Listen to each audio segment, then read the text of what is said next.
Bom dia aos amigos da Rádio TV Destaque. Hoje estou aqui com meu amigo Maurício, num programa que a gente vai falar sobre algumas coisas, inclusive sobre o Santo Padroeiro. Bom dia, Maurício. Bom dia, Jauri. Bom dia, Roberto. Bom dia, ouvintes, espectadores, né?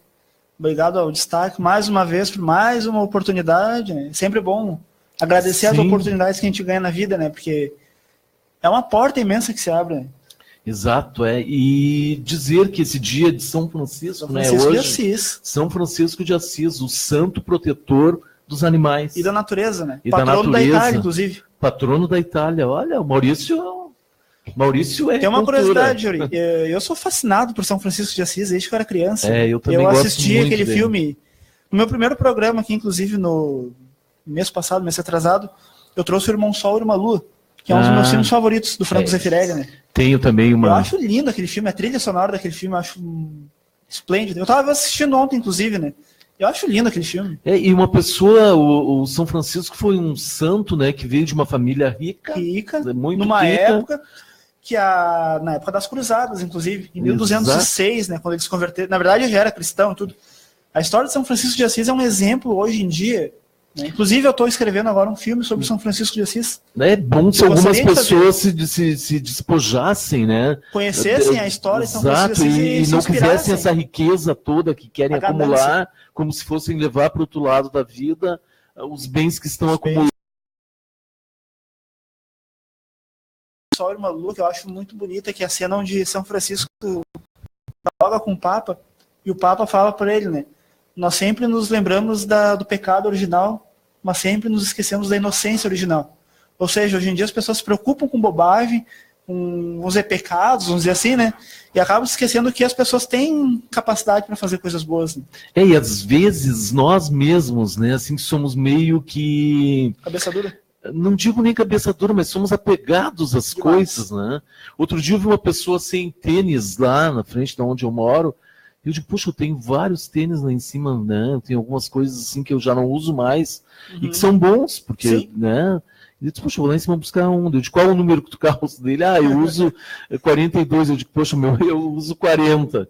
Mas então, assim, ó, nesses pequenos detalhes que a gente vai vendo, como a gente se apega a coisas, tu vai juntando tralhas durante a vida, tu vai juntando bens, tu vai juntando... Daí eu tenho uma casa na cidade, mas eu quero uma casa na praia, daí eu quero uma casa no campo, daí eu quero uma casa numa outra praia, eu quero uma mansão, daí eu tenho um carro... É a clássica ganância, né? Daí eu tenho um carro, já não quero mais aquele carro, quero um outro carro, e daí já nada mais me serve. Eu acho uma coisa interessante, hoje em dia, né, muita gente fala, eu trabalhei a vida inteira para ter isso, para ter aquilo.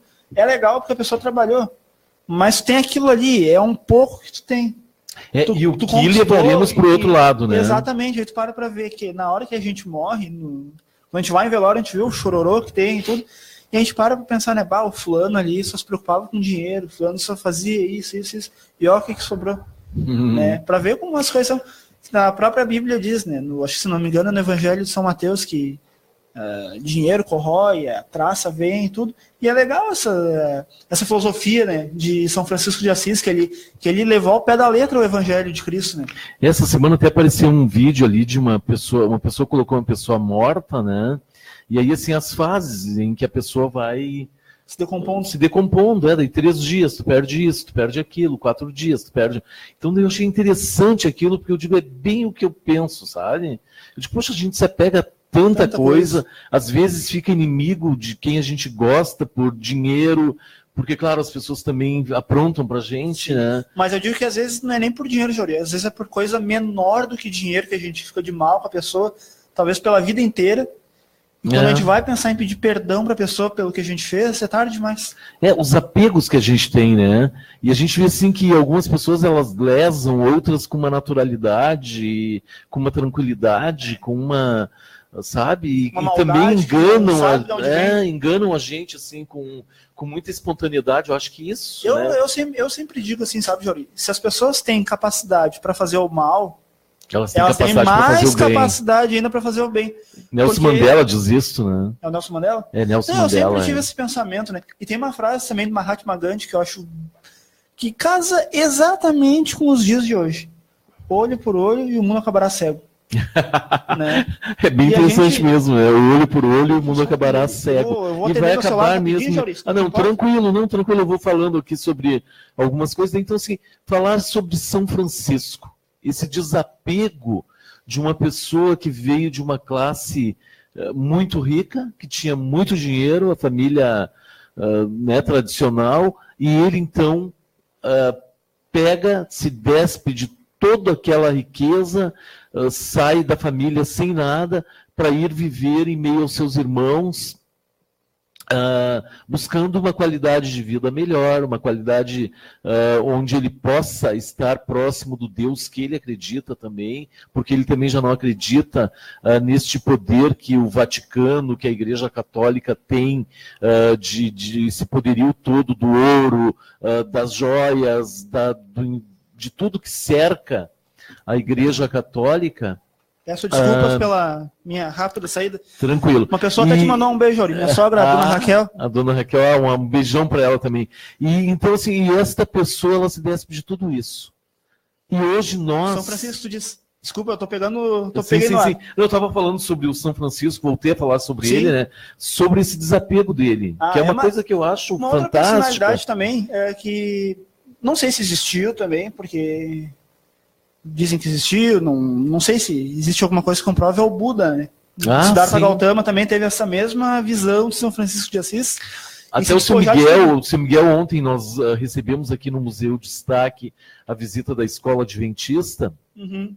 E então o seu Miguel falou sobre quando ele esteve no Vietnã, porque lá tem um dos países mais que mais segue o budismo, né? 85% da população. Nossa, 85%. Então ele diz assim que ele chegou próximo ao Papa do budismo, né? Ao monge que seria um Buda na casa. Que tem o poder de mando sobre todos os outros monges, como o Papa, né? O Papa tem esse poder de ser o Deus da Igreja Católica, sim, vivo, né? O representante, exato. E então o São Miguel chegou próximo, tirou uma foto, tocou, que é algo que para eles é muito sagrado, alguém tocar neles é algo como para nós, a nossa a cabeça, né? Sim, é muito sagrado para nós, povos tradicionais de matriz africana. E eles, então, têm essa compreensão, e o seu Miguel, então, foi lá, tocou, que é uma coisa que eu acho fantástica, né? E é bonito essas culturas, né, Jauri? Como eu sempre digo, a cultura das religiões afro, que é muito incompreendida por quem não é da religião. Eu, por exemplo, não sou da religião, mas eu conheço a religião, né? Não tenho vergonha de dizer que já frequentei centros de Umbanda. Eu acho muito bonito. Eu acho bonito a música, a cultura, as comidas, em geral ele é bonito, é uma coisa diferente, né? Então eu acho que hoje em dia as pessoas têm cabeça fechada, que acham que, vamos dizer no português bem claro, que o batuque é coisa do diabo, que tem muita gente que a gente sabe que fala, sim. Né, porque não compreende, nunca se interessou em conhecer. Eu acho interessante a pessoa talvez buscar conhecimento antes de julgar, né? É que, Maurício, assim, o que eu vou falar sobre o religioso das pessoas? Eu não me sinto religioso. Eu fui batizado na Igreja Católica, né? Fiz a comunhão na Igreja Católica, mas sempre sigo a religião, a tradição de matriz africana, que é uma tradição que nem nos foi herdada, que nós nos apropriamos com os negros escravizados, né? Que vieram para o Brasil. Então a gente segue uma tradição de povos, né? São vários povos que vêm, não é um povo só. Tu sabes que para a gente caracterizar para gente caracterizar um povo, ele tem que ter uma língua própria, ele tem que ter os seus costumes, né? E a sua tradição.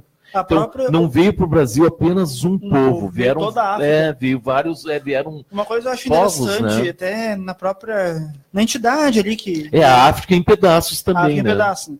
O Brasil, na verdade, tem a África dentro, né? Exato, mas em pedaços. Em pedaços. Tem a Angola, tem Moçambique. A África rica não veio para o Brasil, né? Vem a África pobre. Uma coisa que eu acho interessante na questão... Não pobre de cultura também. Que sim. Uma coisa, eu ia falar agora, uma coisa que eu acho interessante na religião de matriz africana é a questão no português brasileiro mesmo, quando baixa os santos, Sim. Né? E eu acho interessante, assim, a sabedoria que o orixá tem. Ah, exato. Né? É uma coisa, assim, que tu surpreende demais, assim, porque tem quem acredite, tem quem não acredite. Né? Mas eu, na minha opinião, tudo, né? exato. Como em tudo tem o bem e o tem mal, o mal, né? Eu posso estar numa igreja qualquer, numa igreja, tá sábado eu estive numa igreja em Porto Alegre, num casamento da irmã de um amigo meu e de uma amiga minha também, um casamento fantástico, e a igreja linda, que mostra a opulência da igreja católica, né? Com grandes imagens, com coisas que realmente encantam a pessoa. E sábado, não, quando é que foi? Foi domingo retrasado. Eu fui com a Tayla na igreja Santa Terezinha. Foi nessa igreja. Ah, foi nessa igreja? Foi nessa igreja. E tu vê, né? Lindo o altar. Ontem mesmo, foi ontem. É ontem aquela que fica ali na frente da Redenção, exato. Ontem a gente foi em Porto Alegre e fomos na igreja, se não me engano, do Rosário. Não é Rosário, é numa descida ali da Borges? Não é da Borges. É ali perto do mercado público ali. Eu nunca sei se é a igreja do Rosário.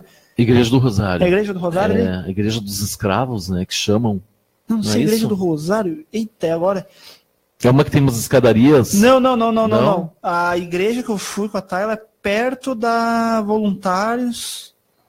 É numa daquelas ruazinhas ali. Que é uma igreja linda, eu já estive nessa igreja. É uma igreja também. Até dos anos 40, que era lá em cima, depois foi levado lá para baixo. As igrejas são lindas, né? São verdadeiras obras de arte. O altar era lindo. E tinha no teto, Jauri, uma pintura que, acredito eu, devia ser de alguma guerra entre cristãos e muçulmanos, turcos, né? Muito linda a pintura, sabe? A própria Catedral Metropolitana é muito bonita. Sim. Né? É um mini Vaticano, eu digo sempre. É, muito bonito. Lembra muito o Vaticano em si, em relação à estrutura, à arquitetura, Exato. Né? E a gente fica pensando para manter, como a igreja consegue manter esses espaços, né? Sim. E ontem eu tive o prazer, está saindo no Jornal Destaque uma matéria, até nem deveria estar falando, mas vou falar, sobre a Praça Irmão Egídio Justo, que a loja maçônica se instalou ali naquele prédio onde era antes... centro aqui. Onde era do lado do Clube do Comércio. Sim. Então se instalou ali naquele prédio que era da saúde do município. E então a loja maçônica reformou o prédio, porque o prédio estava em total estado de abandono, os banheiros estavam completamente destruídos. E ontem, para minha grata surpresa, e eu tenho passado ali pela frente da praça, e a gente fica surpreso quando começam a restaurar espaços históricos da cidade e que estão no estado de abandono e que a administração pública já não consegue manter tudo. A gente fica pensando, a administração pública ela dá conta de tantas coisas e tem coisas que ela não consegue, e que daí não é culpa do administrador também. Do prefeito ou do secretário. Porque as coisas, na nossa casa, as coisas são tão fáceis de gerenciar, sabe? Faltou uma esponja, tu vai no mercado e compra. Uma, duas, três. Numa administração pública, não. Tem que ter 3 orçamentos, a esponja que for mais barata, a esponja mais terrível é a que vai ser comprada. Daí, tipo assim, precisa de detergente, é o pior detergente que vai ser comprado, porque é o mais barato, né? Fora que a gente vai ver uma obra, por exemplo, numa cidade, é caríssimo. Caríssimo. E às vezes até para te, vamos dizer, remendar a rua, que quem esteve, o pessoal sempre fala que tem a cidade dos buracos, não sei o quê. E dizer mas que a gente assim, para pra ver uma coisa, né, Jauri? É um monte de buraco, por quê? Porque não tem o que fazer ali. Vai abrir o asfalto, tu vai gastar mais do que... Entendeu? E aí é um gasto que, claro, às vezes é até bom tu pegar e gastar um dinheiro, uma grana preta, vamos dizer assim, né, e matar de coisas, mas tu sabe que não vai se resolver. E a gente fica pensando assim, ó, aquela praça ali, ele já está num processo bastante adiantado de reforma, né, de restauro da praça, e eles tiveram cuidado com vários locais da praça, é tanto que o casal, a Olga e o Carlos Simon, que são os responsáveis pela loja maçônica ali, eles colocaram que tinha pedras portuguesas, né? Porque quem lembra o cinema também tinha na sua frente ali toda aquela parede, né, que eram com pastilhas e tinha um desenho, né, naquela frente do cinema, que eram com pastilhas portuguesas, e que isso foi abaixo. Bacana. Que é uma vergonha. Assim como devia ser na época, né? Fiquei imaginando que agora. E é uma vergonha para a cidade perder esses espaços, né? A gente perde vários espaços. Nós estamos num cenário aqui da cidade eu antiga. Sempre digo, eu sou apaixonado por esse cenário que destaque. Toda vez que eu venho aqui, eu dou oi pro Roberto ali na mesa, mas eu fico, sabe, namorando aqui com esse cenário que eu acho lindo. Eu fico me imaginando nessa época em Esteio. Porque é uma época que não existe. Aliás, isso não existe mais em Esteio. O Cinema Imperial não existe mais. Não, o Palácio, que era esse que. Esse Jacó, não existe mais também. Não existe mais. Né? Só talvez a estátua exista. Porque ali onde era o Cinema Imperial, no caso, agora é um estacionamento. É o estacionamento. Né? Uma coisa que eu até. E onde era o Cine Palácio, é isso que eu estou contando. A história, assim, as pastilhas foram todas tiradas, né? Sim. Como se não. Se aquilo não tivesse uma importância histórica para o município. Era um patrimônio, né? Era um patrimônio a ser tombado e preservado. Ali foi o primeiro cinema de Esteio, o prefeito Luiz Alessio Freiner, que era prefeito na época, né? O cinema era dele, ele cedeu ali aquele prédio, primeiramente, através da história do município, contada no livro do seu Miguel Luz, Ao Longo dos Trilhos, que é um historiador do município, né? O seu Miguel é uma referência. Uma referência, exato. Então, ali o seu Luiz Alessio Freiner cedeu para que a primeira administração do município atendesse às suas demandas ali. E o que me chama a atenção, assim, também no livro do seu Miguel, que nesse primeiro mandato de Esteio... Isso em 54? Há 63 anos, 64 anos atrás, né? Então, ali, ele entrega a administração municipal, ele pega a administração sem nada. E entrega com maquinário, entrega com prédios, entrega com... Que assim, ó, a gente fica pensando, poxa vida, que político é este?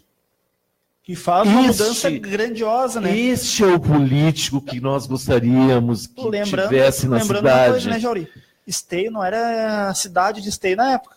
Não. Esteio era, vamos dizer, o condado de Esteio, que pertencia, se eu não me engano, a São Leopoldo. Então, para ver o quanto que Esteio, naquela época, acredito eu, né? O seu Miguel talvez, certamente conhece, o seu Miguel é historiador, tudo. Então, se a gente perguntar para ele, com certeza vai dizer que sim. Esteio naquela época não era metade da metade da metade do que é hoje. Ah, sim, tinha, sei lá. Sabe? Então a gente não chegava a 1.000 habitantes, do que tem hoje. Tinha pouquíssimas casas. Para imaginar como era Esteio naquela época, em 55, por aí, até 1960. Devia ser uma cidade muito pequena, uma cidade onde todo... É aquela típica cidade de interior. Exato, tinha poucos moradores. Onde tu morava, tipo, a 3 ruas de mim eu te conhecia, sabe? Nunca falei contigo, mas eu te conheci de vista. E não vamos muito longe. Eu peguei um tempo em Esteio ainda, né? Que todo mundo se conhecia, as famílias se conheciam, né? Eram poucas casas. Outra coisa, né, Jauri? Questão de segurança da época devia ser total. Claro, era outra época, hoje em dia banalizou tudo, né? Então, acredito eu que naquela época... Naquela época nós brincávamos na rua, de tagalante, polícia e ladrão, de esconde-esconde. Jogar bola na rua, porque hoje em dia, era chão batido, não tinha asfalto ainda em algumas partes da cidade, eram poucas... Olha, eu tô com 54 anos, imagina eu com 7, 8 anos, né? Que daí a gente começa a ter uma visão assim e a lembrar das coisas da cidade. Eu morava na rua Passo Fundo na época. A rua Passo Fundo não tinha asfalto. Era uma rua com poucas casas e que todo mundo se conhecia, todo mundo era amigo. Hoje em dia vizinho com vizinho se dá bem, nunca se fala, nem quando dá oi, baixa a cabeça. Pra te ver como as coisas são hoje, né, Jauri? Antigamente, até na minha época mesmo, há 10, 15 anos atrás, gurizada brincava na rua até tarde da noite. 10, 11 horas da noite, a mãe, o pai, lá no portão chamava, mandava entrar, entrava, obedecia. E hoje em dia tu vê como são as coisas, talvez. Era tempos que uma mãe era mãe de todos, né? A mãe que estava mais próxima era a mãe que ficava responsável por todo o pessoal. Então não tinha palavrões, não tinha... Era rara as brigas. Hoje em dia a gente vê as crianças aí brincando, de cada 10 palavras, 11 são palavrões. São palavrões... fortes de palavras que a gente não ousa repetir mesmo, sabe? E uma coisa eu querendo voltar ali... E não é ser tão puritano também. Não é questão de ser puritano. Mas é uma questão agora de respeito. Eu tenho vergonha, eu vejo as crianças lá da onde eu moro, dizendo palavras que eu fico com vergonha das minhas vizinhas que são mais velhas que eu. Imagina. E das mais novas também, Não, é lógico. hoje em dia as coisas são E é tudo com muita naturalidade. Os pais mandam os filhos para vários lugares e mandam os filhos, vai, né? E daí dizem com uma naturalidade. Aí o filho manda de volta. E daí a gente fica pensando assim, poxa vida, no meu tempo a gente não poderia fazer isso, né? Pois é, se fizesse isso, era uma surra que tu ia levar, tu não ia afrontar o teu pai e a tua mãe. E que era muito interessante esse respeito. E naquela época porque a gente sabia através do olhar o que os nossos pais estavam querendo. Pois é, naquela época tu apanhava e tem histórias aí de pessoas que apanharam no caso da infância e ó, não caiu o braço, não caiu nada. Hoje em dia tem essa lei da palmada, né? É que também com o passar do tempo, o que acontece? Eu sou contra, eu sou favorável à lei da não agressão à criança. Não, eu também acho que eu acho que educar tem formas de educar. Quando a criança faz aquela coisa assim, por birra no primeiro momento, e que os pais, que bonitinho, aí é diferente daquele pai que educa, que coloca a criança na salinha do pensar, que coloca a criança para repensar o seu ato errado. Aí a gente tem que pensar isso também. As tribos africanas, tem uma tribo na África, que quando a pessoa nasce, ela ganha uma canção. Quando ela cresce, ela ganha uma outra canção. E quando ela fica adulto, ela ganha uma outra canção. E então, quando a pessoa erra, o que a tribo faz? Coloca a pessoa no centro da tribo e vai conversando com essa pessoa. E vai cantando as canções para que a pessoa lembre-se do erro. E volte, então, ao seu estado para saber que errou, mas que tem conserto o erro. E hoje em dia as coisas são muito permissivas, são muito fáceis de se levar. Hoje em dia a gente vê uma sociedade despreparada para um novo, para quem vem vindo. A gente tem que voltar lá atrás, ao tempo que a gente pedia benção para o pai, pedia benção para a mãe, pedia benção para os tios, quando vinham nos visitar, antes de dormir, ao acordar.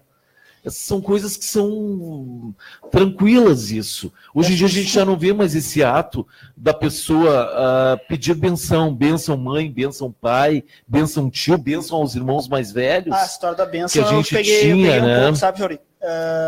Desculpa, foi atender de novo o celular. Sim, não, tranquilo. Não, hoje em dia é uma coisa, eu ouvi tu falar agora benção mãe, benção pai. Hoje em dia tu pensa, hoje em dia isso é cafona. Hoje em dia tu não vai ver uma guria falar isso aí pro pai, pra mãe, pra avó. Porque hoje em dia, quem a gente estava falando antes, o respeito com os mais velhos se banalizou demais. E quando a gente pensa assim, o que é cafona? Cafona é uma coisa assim que pra hoje mim, em dia... o cafona é a pessoa ser mal educada. Também acho. Não, mas aí que tá. O cafona, aí é cafona. O cafona pra gurizada é o que cafona é cafona. É a pessoa não aprender a respeitar o outro. Outra coisa. É a pessoa morar num lugar e não saber que os vizinhos moram também ali e que merecem respeito.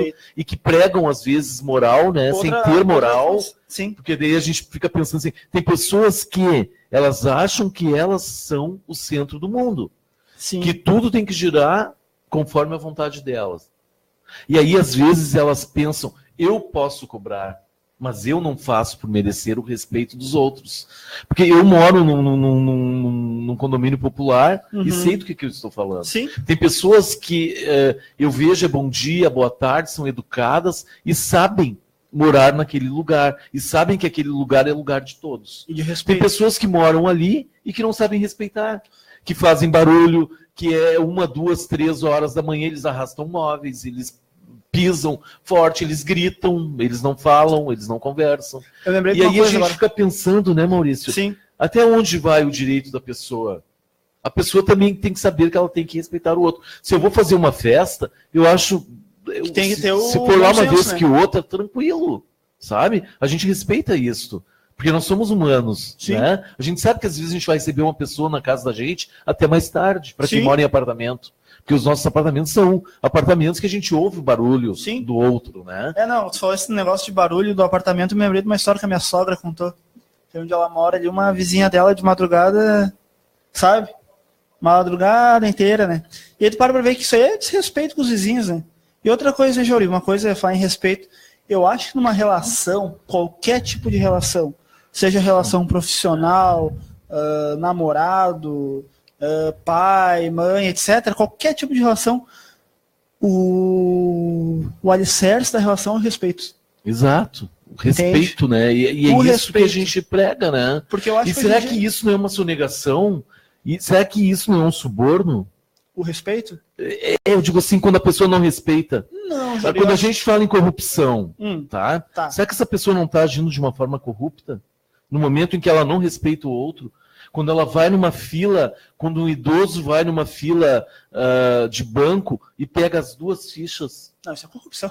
A ficha... lembra aquele dia que a gente falou no programa sobre corrupção? Sim, corrupção, sobre corrupção. Não é política. Ela pega, o idoso vai na fila de banco e eu presencio isso muito. Desculpem eu estar falando, mas a gente isso tem que falar. Vê, né? Eles pegam as 2, pegam a ficha da pessoa não idosa e do idoso e ficam olhando para tua cara, assim. Daí a gente fica na fila ali. Que não é não idoso, né? Então daí tu espera. Daí, quando o idoso ele é atendido na fila do idoso, a ficha que ele pegou do não idoso, ele é atendido na fila do idoso, né? Ele pega a ficha do não idoso, a ficha do não idoso fica ali. Então a gente fica esperando, porque ele pegou a ficha do não idoso e ficam chamando. Daí chama 2, 3 vezes para depois chamar o próximo. E daí se um outro idoso pegou a ficha do não idoso, é mais uns 3, 4 minutos para poderem chamar o próximo. Outra coisa também, Jori, em transportes públicos, idosos têm o banco preferencial. Sim. E é uma coisa que eu vejo com muita frequência. Eu, às vezes, até cometo essa gafe de me sentar no banco preferencial, tanto no trem quanto no ônibus. Mas existe aquele negócio chamado bom senso. Sim. Né? Então eu acho que assim, por exemplo, o idoso, eu canso também de pegar o metrô e ver idoso sentando no banco normal. Sim. Né? Com sendo o que tem o banco vazio, deles, exato. Entende? E às vezes ali tu te priva, ou alguém se priva de sentar. Não tô julgando, longe disso. Só que, como eu falei, tem que haver o bom senso nesse sentido.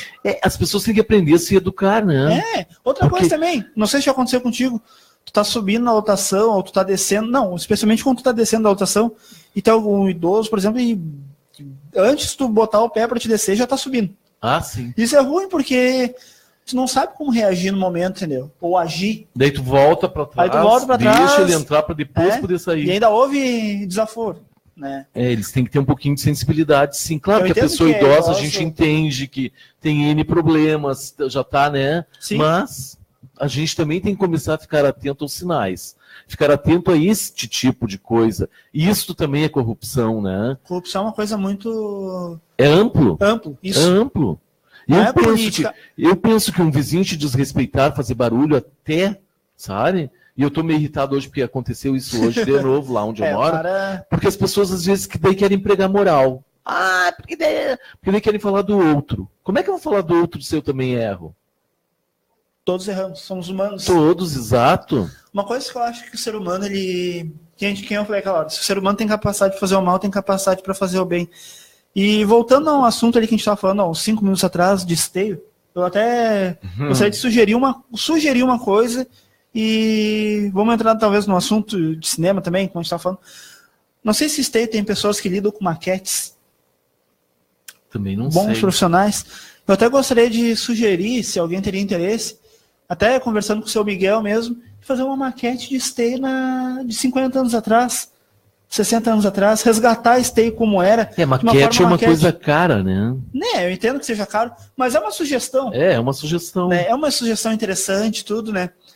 Que é legal de resgatar o município, porque hoje em dia não tem Eu lembro que tinha na prefeitura, muitos anos atrás, tinha uma maquete, sabe? No hospital, se não me engano, tem uma maquete. E eu não sei onde é que foi parar isso, mas tinha no município, tinha uma maquete. Interessante. Sim. É interessante. E outra coisa, semana passada, eu e o Anderson no programa, a gente conversando sobre cultura, e de repente a gente falou sobre cinema. O que tu acha do cinema em esteio? Tu acha que esteio tem espaço para ter... quer dizer, esteio tem espaço para ter um cinema, pode ser na Casa de Cultura, mas seria um cinema alternativo com clássicos, que seria interessante aproximar os jovens dos clássicos, né? Esteio tem público para isso, né?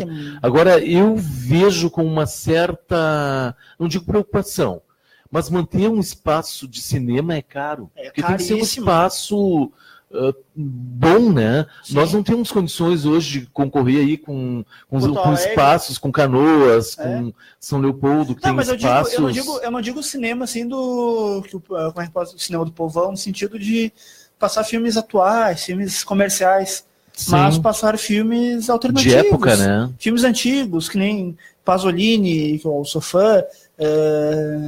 Teve uma época que o Alejandro, quando era ainda secretário de Cultura, ele conseguiu fazer isso um bom tempo, assim, de manter o cinema lá com filmes, né? Uhum. Só que é muito difícil. É complicado, porque o público também vai se esgotando, quando tu vê, tu está fazendo sessão para 1, 2 pessoas, tem um gasto, tem um preço para estar ali, a Casa de Cultura não suporta um público pequeno, tem que ser um público já um pouco maior, porque é um espaço muito grande, é uma casa que tem uma estrutura boa, mas ela é deficitária em alguns pontos, né? E para cinema também já não tem maquinário para isso. Ah, sim, as coisas mudam, né? Seria uma forma de fazer cinema de forma mais artesanal, né? Uhum. Com película ainda. Com película ainda. Lá não teria nem como com película, mas eu digo se fazer uma forma mais caseira mesmo. Sim. De colocar um DVD ali e... É o que acontece no Capitólio, por exemplo. Em Porto Alegre, né? Toda semana lá tem um clássico que passa. E eu até estava pensando, até comentei com o Anderson, né? Seria interessante se eu abrir um espaço, assim, sabe? Só que, claro, aí como tu falou, teria gastos. Tem gastos. Tudo tem gastos. A arte e a cultura tem gastos. São caras. Mas a gente para ver, né, Jauri? Tem muita coisa que... E as pessoas têm que ter sensibilidade para entender esse processo do artista. Ninguém faz nada de graça. Não. E não pode fazer. Não me peçam de graça a minha arte. Né? Eu posso colocar ali no Face uma poesia minha, isso não vai. Agora, eu não posso, depois de editar um livro, dando meu livro de graça. Ele tem valor, né? Eu até vou abrir um parênteses aqui, né? Porque como eu faço Chaplin, me pedem muito para fazer o Chaplin. De graça. De graça em coisas beneficentes. Claro, eu acho legal. Eu acho legal. Eles dizem com a maior naturalidade, que engraçadinho esse Chaplin. Tu poderia fazer lá na... mas aí, o artista vai. O artista tem gasto com maquiagem, com roupa, com passagem, alimentação. Com alimentação. E aí, quem é que paga isto? Por que o artista... por que tem que ser sempre de graça? Não é valorizado. Será que não pode fazer um rateio, ao menos, para valorizar o artista e dizer, tá aqui R$200, R$300, para poder manter? Às vezes não é nem questão do... Claro, dinheiro é ótimo. Não, dinheiro é bom, sim. Sim, mas a gente para ver uma coisa, né, Jauri? Se pelo menos bancassem a passagem, alimentação, etc., que muitas vezes é a gente que tira do bolso. Exato. E às vezes, Jauri, isso aí é experiência minha, né? Às vezes tu não recebe nenhum obrigado. Ruim, porque... Eu lembro que há muito tempo atrás as escolas aqui de Esteio me chamavam bastante para conversar, para entregar, para autografar livros e tal, e aí eu ia. Eu sempre naquela esperança, vou levar uns 20 livros, né? Talvez eu consiga colocar. E depois, com o tempo, eu digo, vou levar 10. Hoje, se eu levar 5, se eu já não tiver já acordado com a escola para poder vender os livros antes, eu não vou vender. Sim. E daí eu vou lá na escola para quê? Para autografar para crianças em papel? Para quê? Para que serve isso? Eu não sou um popstar. Eu não sou... A gente, como eu digo sempre, a gente é pobretão. Exato. No quesito arte, a gente é pobretão, porque a gente não é milionário. E hoje essa pressa da tecnologia, né, é uma coisa muito rápida. Tu vai ali... expõe o teu trabalho ali, pronto, todo mundo vê, tá bom. E tu não é o único, tem tantos outros que têm um trabalho tão bom quanto o teu. Isso acontece porque eu, quando faço filmes, eu posto no YouTube, eu não divulgo. Sim. E às vezes eu vejo filmes com uma qualidade inferior, ou uma qualidade superior a mim, aos meus filmes, com o mesmo número ou talvez com mais. Entendeu? Mesmo em questão de visibilidade, mas não é uma coisa assim que tem muita visibilidade, porque são tantas pessoas que fazem. Hoje em dia, fazer cinema, o audiovisual, né, como é chamado, se tornou uma coisa muito acessível para qualquer um. Muito prática, né? Muito prática. Muito rápido. Hoje eu estava vindo na lotação, até conversei com uma amiga a minha. Instantaneidade das coisas, eu acho que é muito rápido isso, sabe? Assim, então, as pessoas hoje elas têm pressa de estar atentas às coisas, aos sinais mesmo, né? Eu sempre gosto de falar dos sinais, porque é isso. Então, assim, é tudo muito rápido. Eu quero assistir Chaplin, eu vou ali, clico. Tem na internet, no YouTube. Ali no meu próprio celular eu já estou vendo, sabe? Eu quero ver uma obra de arte, pá. Vai ali, vê a Mona Lisa. E vou ver, exato. E aí, então, assim, ó, eu vejo eu com acho que hoje em dia perdeu a preocupação... graça em algumas coisas, sabe, Jori? Porque, assim, ó, antigamente, há 20 anos atrás, não vamos longe, 10, 15 anos atrás, ainda se fazia filmes com película. Uhum. Hoje em dia eu faço um filme com um celular. Exato. É E a qualidade do celular, modéstia à parte, é melhor que a da película. Exato. O celular, tu pega o USB, crava o USB aqui, crava no computador, passa o arquivo do computador, edita ali, 1 dia, 2 dias tu edita. Tu não tem não precisa daquele maquinário que tinha antigamente, que tu botava a película ali, tu cortava ali com tesoura e, claro, era uma coisa totalmente artesanal. Eu não cheguei a pegar essa época, eu nem sei se é assim que fazia, né? Se algum cineasta, alguém do meio estiver assistindo, me corrija, né? Não sei também como é que faziam para casar o som. Dizem que pegava a película, botava uma camada de som do lado. Eu não sei. Era uma engenhosidade que hoje em dia tu não... Eu nunca vou ter essa experiência, por exemplo. E a gente vê a sensibilidade do que era feito lá atrás, né? Tipo assim, quem viu os filmes do Mazzaropi, olha que coisa fantástica aquilo. Tinha uma moral no filme, né? Uhum. Tinha um porquê daquele filme. Tem um filme do Mazzaropi, eu sempre conto essa cena, né? Acho que é O Vendedor de Linguiça. Você já viu? Ah, sim. Que o cachorro come a linguiça come dele. A linguiça. E aí ele vai lá na delegacia prestar queixa pro cara e de repente ele vê que o delegado é palmeirense. Ele abre o paletó e tem um broche do Corinthians, do São Paulo, do Palmeiras, não sei mais assim. Aí ele pega e bota um brochezinho assim, a mostra do Palmeiras, e ele fala, ó, seu delegado. Eu vi esse homem falar pro cachorro, vai lá e come a linguiça dele, porque ele é palmeirense. Ó, eu sou palmeirense que nem o senhor. É um humor ingênuo e é um humor que hoje em dia ainda é engraçado. Esses dias eu estava assistindo um filme do Chaplin de 1917, chamado O Imigrante, que é um filme onde ele chega de navio nos Estados Unidos. Tem uma cena antológica da carreira do Chaplin, que causou muita dor de cabeça para ele, que é uma cena onde ele chuta o traseiro de um oficial da imigração. Uhum, e essa cena causou muita dor de cabeça para o Chaplin, 30 anos depois, quando ele foi chamado de comunista e tudo mais, né? E tu para ver, né, Jauri, como as coisas antigamente eram simples, ingênuas e, sobretudo, geniais. Geniais, exato. O Chaplin fazia um humor que hoje em dia tu ri. E tem tantos comediantes da época do cinema mudo que tu não consegue rir. Eu pesquiso cinema, eu vivo de cinema, né?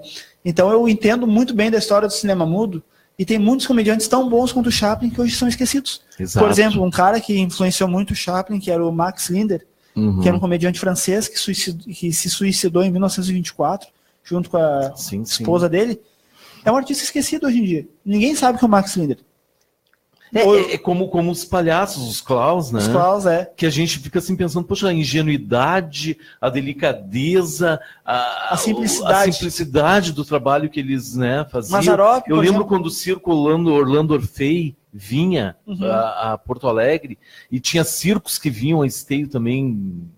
Teve vários circos que vieram a Esteio naquela, assim, em épocas onde é a Pai, tinha um terreno baldio ali, vinha circo ali, o Teleco, que era um circo-teatro. Agora os circos geralmente... O Circo-Teatro de Novo Hamburgo, que era um circo muito antigo, né? Que veio também onde era ali o depósito de bebida País, ali onde é hoje o Planeta X, ali tinha um terreno baldio ali, então veio o Teleco. Agora os circos geralmente vão ali na rótula da 24, né?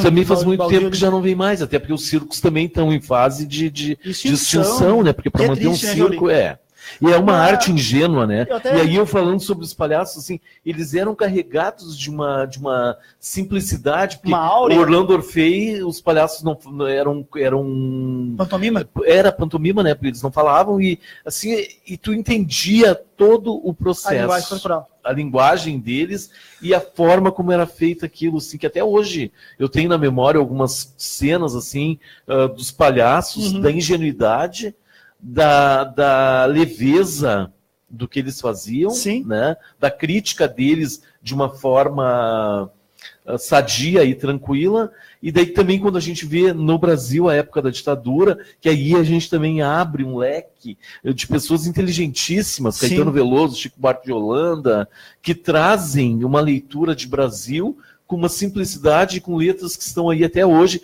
e que contam a história da época Tem e o que não Bêbado muda e muito da Equilibrista. atual. Quando a gente diz assim, pai, afasta de mim esse Esse cálice. Tem aquela música da Elis, o Bêbado e Equilibrista, que é uma homenagem ao Chaplin. Até duas coisas, uma curiosidade e 3 indicações de filmes. Sim. Né? Já que a gente está falando de circo, 3 filmes de circo assim que certamente o público que está assistindo vai gostar. O primeiro é o Circo, que o Chaplin fez em 1928, que foi o primeiro filme dele que eu assisti. Foi assim, eu vi aquele personagem na tela e era eu ali, sabe? Até me vem lágrimas aos olhos só me lembrar de tão emocionante que é, né? Um outro filme de circo chama-se O Maior Espetáculo da Terra. Maravilhoso. Do Cecil B. DeMille, que é com o Charlton Heston e o Cornel Wilde. Né? Muito bom. E tem o Palhaço com o Selton Mello. Ah, o Palhaço é lindo. Eu assisti esse filme recentemente e fiquei pensando, eu me botei no lugar do personagem. Até passei pro seu Miguel uma cópia, é muito bom o filme. E ele briga o tempo inteiro por um ventilador. Então, o legal do filme é que a simplicidade, a ingenuidade da... O que eu mais gostei no filme, Jauri, é uma coisa que eu me botei no lugar do personagem do Selton Mello, no sentido de tu vive daquilo. Tu cresceu fazendo aquilo. Tu não te vê fazendo outra coisa. Mas aí quando tu vai fazer uma outra coisa, tu quer fazer uma outra coisa, tu sente saudade daquilo. E volta lá atrás, né? Aquilo. Tu entende? Aquilo ali é essencial pra ti. E a simplicidade do filme, sem palavrões. Sem palavrões. Né? Que é uma coisa que eu acho fantástica no também. Cinema brasileiro. No cinema brasileiro. Pro cinema brasileiro, todos os filmes tem palavrões, é putaria. Né? E a gente, outra coisa, né? Acho que putaria a gente pode falar que não é. Não é palavrão ainda. Não é palavrão, é. Não, é interessante. Tem um filme do Chaplin, Luzes da Ribalta, que é sobre no caso, o Chaplin interpreta um palhaço alcoólatra, né, fracassado, teve sucesso, que foi uma homenagem até ao pai dele, o personagem, né? E esse filme tem uma lista de falas antológicas, assim, que eu levo comigo na minha vida, assim, que mexem comigo.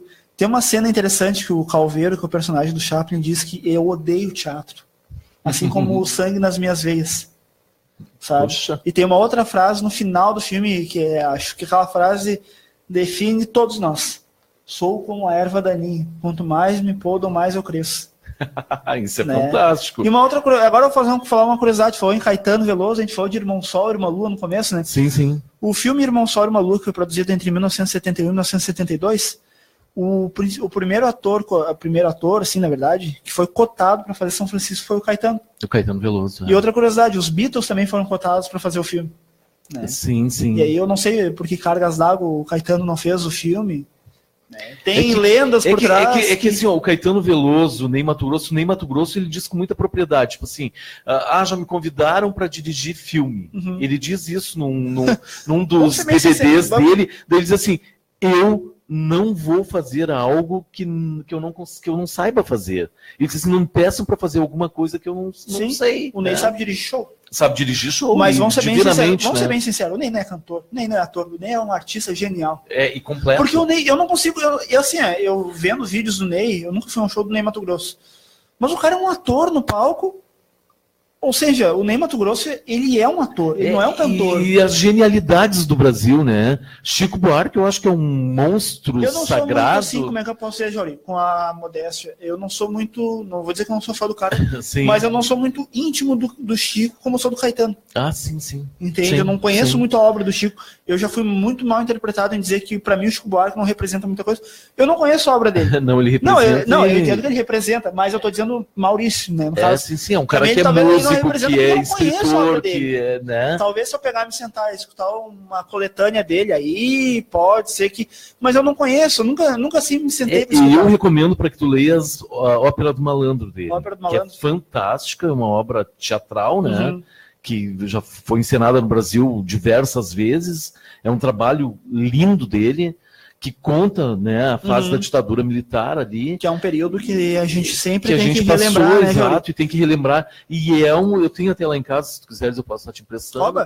Ópera do Malandro é fantástico. E ele tem várias outras inserções no teatro, na música, na poesia, na literatura. O Chico é um monstro, né?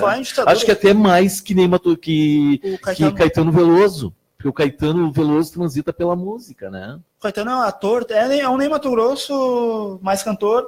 O Ney é assim, ó, o Ney Matogrosso é ator, o Caetano é cantor. Eu sempre separo isso aí. O Ney, eu não consigo ver o Ney. Claro, o Ney canta excelente, pra mim é o melhor cantor brasileiro vivo. Sim. Mas ele, como performer, vamos dizer assim, ele é excelente. Não tem pra ninguém. Não tem, não. Eu diria assim, não tem pra ninguém no mundo. É que o Ney é uma pessoa que ele estuda tudo, né? Ele é meticuloso. Ele vai fazer um show, tanto que tem ele dirigiu, DVDs inclusive, dele, ele marca o espaço onde ele vai, onde vai a luz, onde vai. Ele sabe tudo. É ele e Maria Bethânia que fazem esse Uma coisa tipo que eu acho interessante do Ney, ele dirigiu os últimos shows do Cazuza. Do Cazuza. Então tu para pra ver que o Cazuza ele já tava com AIDS na época, ele já tava. Claro, não estava tão doente na época quando ele estava em 89, 90. Sim. Né? Mas ele ainda tinha bastante, vamos dizer, vigor ainda, né? Porque a AIDS, ela, na época, era uma condenação à morte. Rápido, é. Então, isso em 2 a 3 anos. Em 88, o Cazuza fez aquele antológico show dele no Canecão. Aquele show que foi ao ar na Globo. Sim, né? sim. Então, exagerado, eu acho. Não, o exagerado é de 85. Antes. O tempo não para. O tempo não para. Tanto que o Ney conta, né? Que o Cazuza ele chegou, Ney, eu compus essa música agora, que não tinha nada pra fazer, eu compus essa música e o Ney leu a letra e disse, vamos terminar o show com essa música, porque essa música é. Né? Isso para pra ver a genialidade do Ney e dar uma ideia pro Cazuza, porque o Cazuza ele era muito loucão no palco. Sim. Ele chegava gritando, sabe? Então ele era bem rock and roll mesmo. É tanto que tem uma música do Cazuza, que o Cazuza escreveu, e o Ney foi o primeiro que cantou ela, que foi é poema, né? O poema, e também o Ney, na verdade, ele é vamos dizer, o pai do Barão, né? Porque ele gravou Pro Dia Nascer Feliz, foi o que lançou o Barão, né? Porque o Barão, na época, o próprio Frejá conta essa história, né? Ninguém queria tocar Barão em rádio, Barão era um rock pesado, um rock, vamos dizer, chato pro pessoal da rádio. Então tu para pra ver que o Cazuza, ele era um poeta, como naquela música Todo Amor que Houver Nessa Vida. Sim. Eu acho o primeiro álbum do Barão Vermelho sensacional.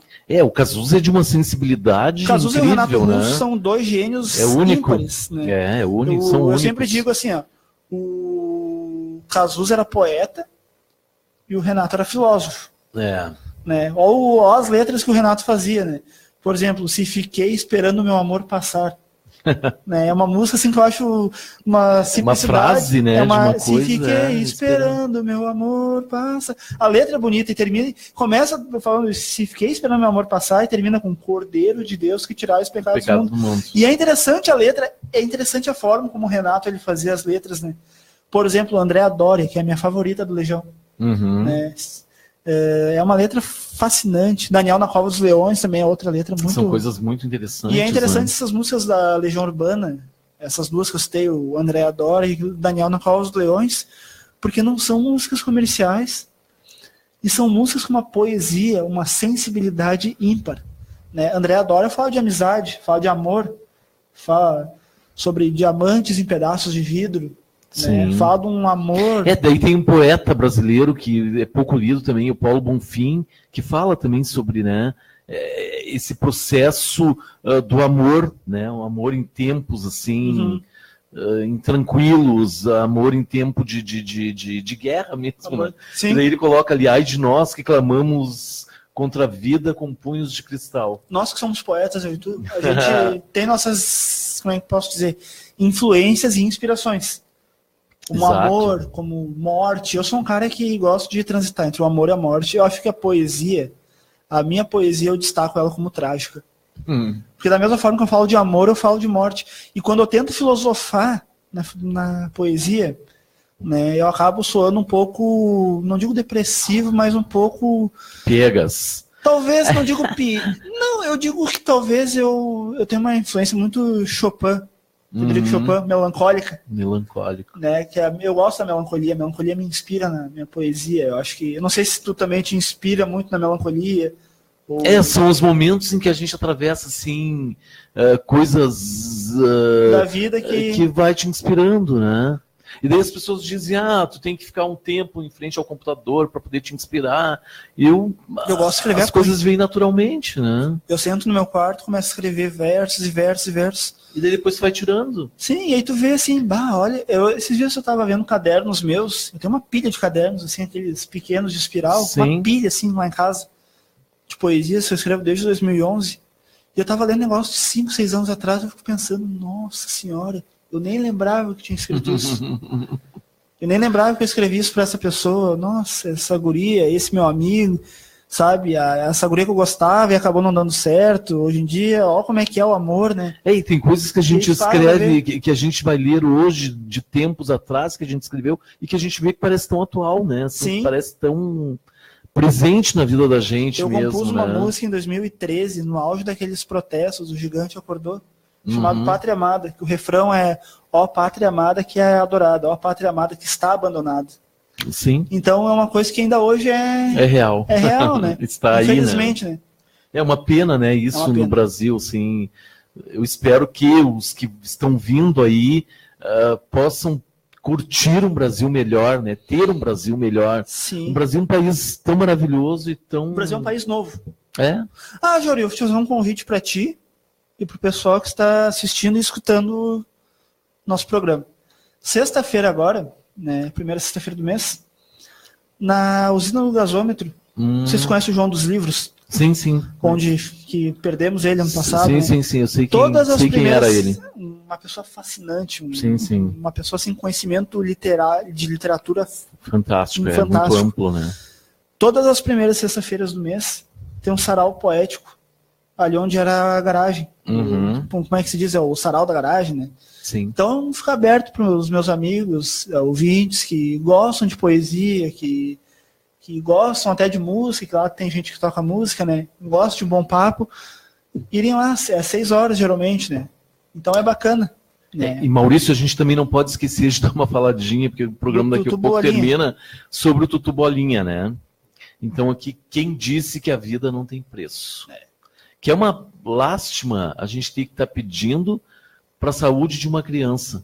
Eu fico muito chocado, isso me deixa muito triste, também. Né? Porque penso que o sistema deveria abargar isso, cuidar disso. É uma criança. Quanto precisa mesmo? 2 milhões? Se não me 3 milhões. 3 milhões. E vamos voltar àquele assunto da corrupção, 51 milhões. Daí aqui traz a história do menino, né? Triste, Arthur é morador de Esteio e possui AME, atrofobia muscular espinhal, tipo 1, a mais rara e cruel de todas. A AME é uma doença degenerativa que faz com que ele perca os movimentos do corpo, respirando por aparelhos e se alimentando por sonda. Muito triste. A AME tem tratamento e foi encontrado nos Estados Unidos. Porém, o medicamento é muito caro. 6 doses são 3 milhões de reais. E por isso a família está fazendo a campanha para arrecadar o valor para o medicamento. Sem ele, a expectativa de vida do Arthur é de apenas 2 anos. Então tem pressa para que a coisa aconteça. E aqui atrás tem como ajudar, né? Sim. Tem vários bancos, as doações são feitas no site Vaquinha e também nas contas Unicred, do Banco Unicred, agência 2704, conta corrente 623431, o CPF 051-131-010-28, Arthur Dias Weber, é o nome do menino. Depois no Banco do Brasil, agência 1249, dígito 1, conta corrente 62343, dígito 1. Daí é que tem sempre o CPF do Arthur e da mãe do Arthur, da tia do Arthur. No Santander também tem conta. Na Caixa Econômica também tem conta. Daí você pode também ir ali no Vaquinha, https goo.gl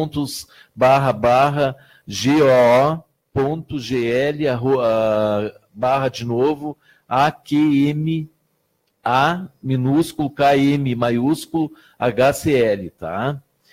E os contatos com a mãe Roberta Dia da Silva no 5199-1987-426 e a tia Vitória Dias da Silva no 51995360-111. Ajudem, vale a pena acreditar na vida. E é uma pena que as indústrias farmacêuticas não tenham vergonha na cara de saber que a pessoa precisa de medicamento, porque por trás de tudo isso tem muita gente ganhando. A família que precisa está pedindo porque precisa, mas pode ter certeza que por trás desses 3 milhões aí tem gente ganhando e muito dinheiro. E isso chateia. Uma coisa, Jori, é triste a situação, mas é bonito tu ver as pessoas doando e ajudando. Aí tu tem fé na humanidade. Porque hoje em dia, como eu falei aquela hora, né? As pessoas têm capacidade de fazer o mal também para fazer o bem. Será que se essas pessoas recebessem o espírito de São Francisco, que deve estar por aí, né? Porque ele fez tanta coisa boa. A perfeita alegria, lembra? Exato. Então, assim, o que toca o coração desses farmacêuticos, gente. 3 milhões é muito dinheiro. Não é coisa para qualquer pessoa. Não é coisa para nós. Quando a gente fala em 3 milhões de reais, nossa... Olha o que dá para fazer com 3 milhões de reais. E outra coisa, né, Jauri? A gente para ver. Lembra aquele dia que a gente falou dos 51? Sim. É triste, porque, 51 milhões, 3 milhões. Claro. Não, eu tô querendo dizer no sentido uma proporção muito grande, eu tô querendo dizer no sentido de roubam um monte. Exato. Dinheiro que podia ir para saúde, podia saúde ajudar não tem. Arthur, para saúde para uma crianças, né? Para saúde de uma criança que eu imagino que quem tem irmão, sobrinho, filhos, o que deva chocar isso, Imagina. Gente. E por que as indústrias farmacêuticas não apoiam? Não dizem, olha, nós vamos abrir mão de ganhar os 3 milhões, nos paguem aí um preço justo pelo medicamento. Às vezes tem que pagar. Por que o medicamento tem que valer 3 milhões? É um absurdo, tem muita gente ganhando atrás disso. Mais absurdo ainda é, como tu falou, não ajudarem. Né? Temos que ter sensibilidade para ajudar, sim, sabe? Mas a gente também tem que ter sensibilidade para entender que tem muita gente lucrando no medicamento. E que está na hora de alguém lá em cima, alguém ter sensibilidade para entender que algo tem que ser feito. Por que o medicamento é tão caro no Brasil? Não entendo. Tu vai na farmácia popular, não tem remédio. Exato. Tu vai no posto, não tem médico. Tu vai no hospital, não tem médico. E eu não estou dizendo só esteio, que eu vejo muita crítica relativa a esteio. Mas. E Maurício, se está ruim, vai ficar pior. Vai. Porque o governo do estado hoje declarou que não vai mandar as verbas dos municípios para a saúde. Então, imagina o que vai ser dos hospitais. Para vocês do governo, aqui, parabéns por arruinarem o estado. Porque o nosso estado, Rio Grande do Sul, é um estado rico, é um estado Exato. que... Vamos ser bem sinceros com uma coisa, né? E daí eu te digo assim, a primeira coisa que cortam é saúde e educação. Por que saúde e educação, gente? Saúde é uma coisa básica, é uma necessidade básica. Se eu não tiver saúde, eu não estarei aqui. O legal é que cortam saúde e educação, mas os políticos recebem de... Exato. E não recebem pouco. É que também merecem, porque trabalham, sabe? A gente fica pensando assim, um político... Nem todos os políticos são iguais. Nós temos políticos sérios, políticos comprometidos, só que realmente vão para dentro de uma Câmara, de uma Assembleia Legislativa, de um Congresso, de uma Câmara Federal, e lá eles têm que agir com outros que não têm a mesma sensibilidade que eles. Sim. E que muitas vezes a pessoa fica ali pensando, poxa, que vontade de desistir. Eu estou aqui, uma gota no oceano, tentando fazer alguma coisa. O que é muito difícil. E que a gente vê que a compra de votos, muitas vezes, na Câmara Federal e no Congresso, que é o pior ainda, né? Acontece assim, descaradamente. E aí, uma criança precisa de um medicamento e não tem. E não tem. É que triste, vergonha, né? Isso, mais gente. Triste ainda é a gente como cidadão, eu e tu, nós como cidadãos, fazermos nosso programa, é legal isso aí, nós fazermos nosso programa e poder falar o que a gente pensa, né? Porque às vezes as pessoas que estão assistindo nós ou escutando não têm a coragem de falar isso aí.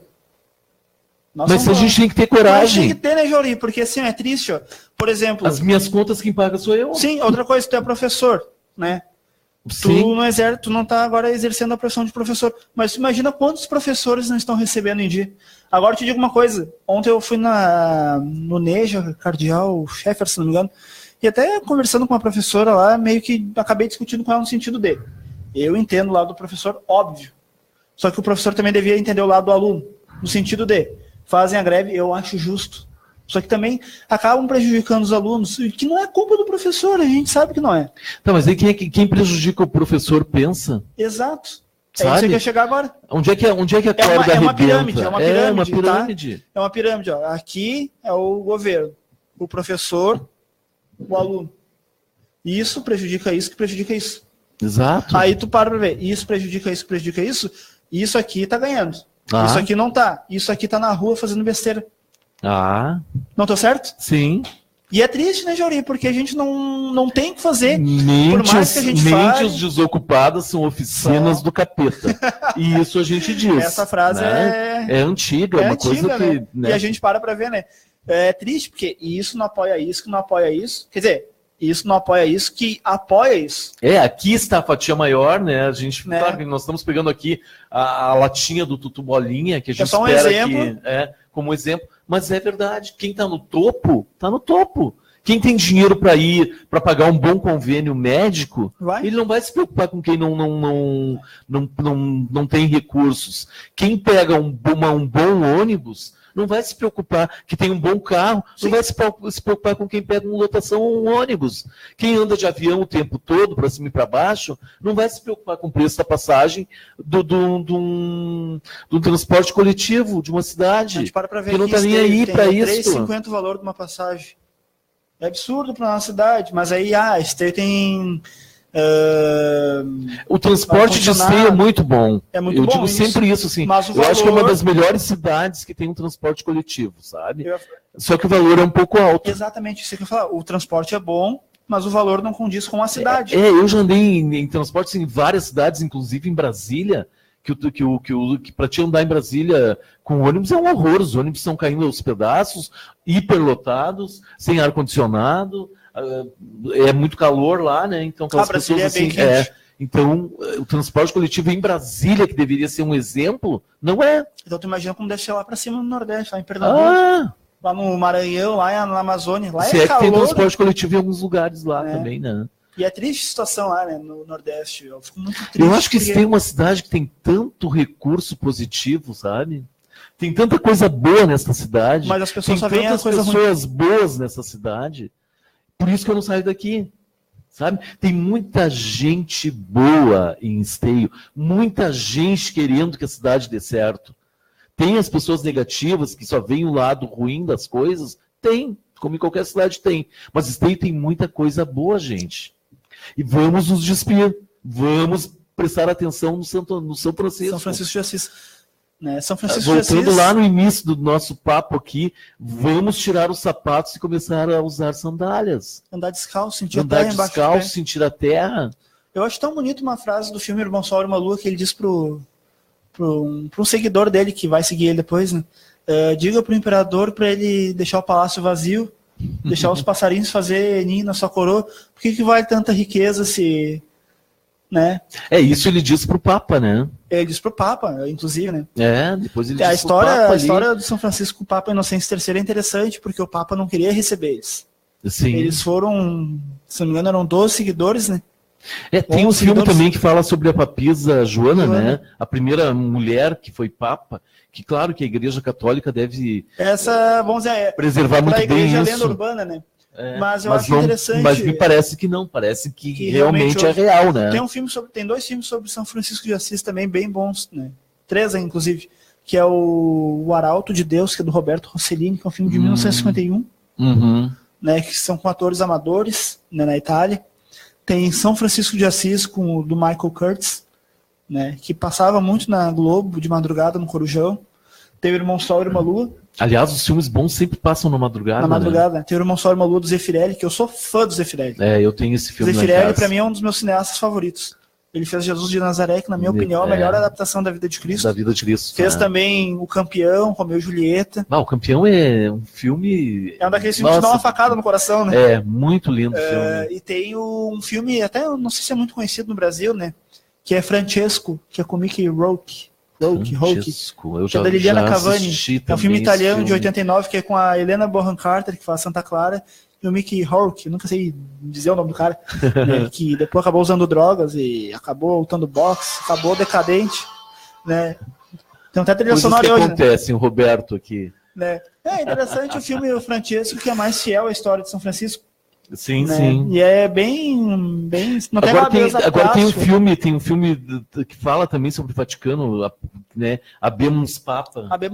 Que é do Papa que é maravilhoso, que o Papa renuncia, né? É uma comédia e é fantástica essa comédia.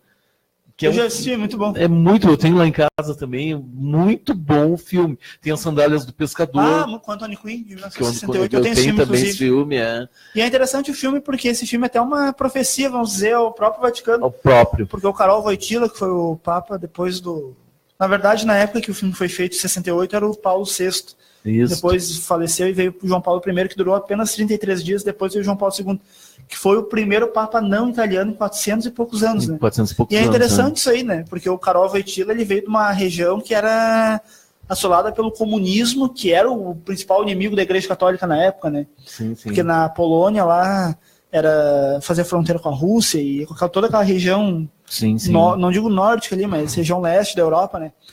E o Karol Wojtyła veio numa região muito debilitada religiosamente, né? Interessante Maurício, nós estamos chegando ao final do nosso programa aqui, né? Pena que é bom durar pouco. Essa manhã foi, acho que, muito tranquila. Esperamos que realmente as pessoas recebam o Espírito de São Francisco, que entre nas nossas vidas, que a gente pense no Tutu Bolinha aqui, né? Lembrando da oração de São Francisco. No Arthur. Onde houver ódio, que eu leve o amor. O amor.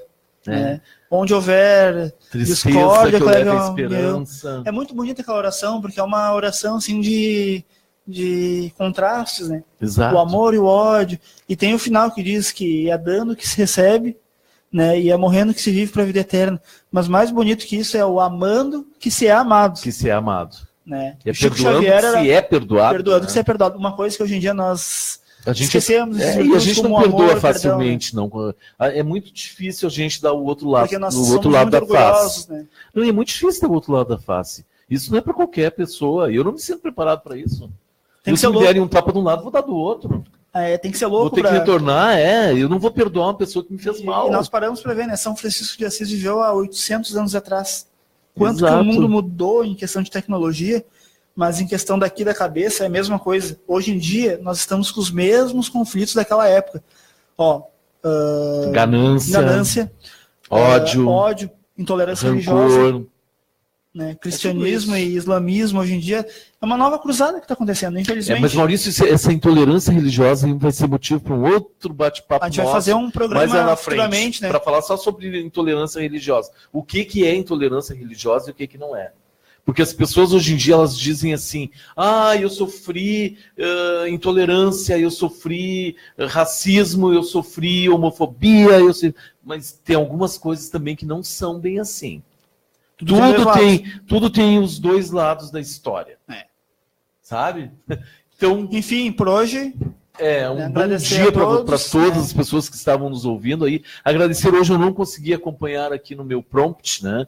Mas se alguém mandou alguma pergunta, a gente responde depois. Um abração. E para vocês que moram em Esteio, Jornal Destaque. Valorizem o Jornal Destaque, porque o Jornal Destaque é o Jornal Destaque. Não, é legal o pessoal de Esteio conhecer aqui o pessoal do Jornal Destaque que trabalha, né? Que faz um trabalho bem bacana e árduo, né? O Anderson, o Jauri, o São Miguel, o Roberto, a Lori. A Lori vai matar se chamar de Lori. O pessoal todo aqui do jornal, bem bacana o pessoal, né? Então vão na banca de jornal e comprem, no mercado próximo à sua casa e comprem. Dê uma força pro Jornal Destaque, né? Porque o Jornal Destaque é daqui da cidade, né? Então, e a notícia daqui, da esquina da tua casa, não notícia do Japão, da China, né? Então, um bom dia. Um bom dia para todos.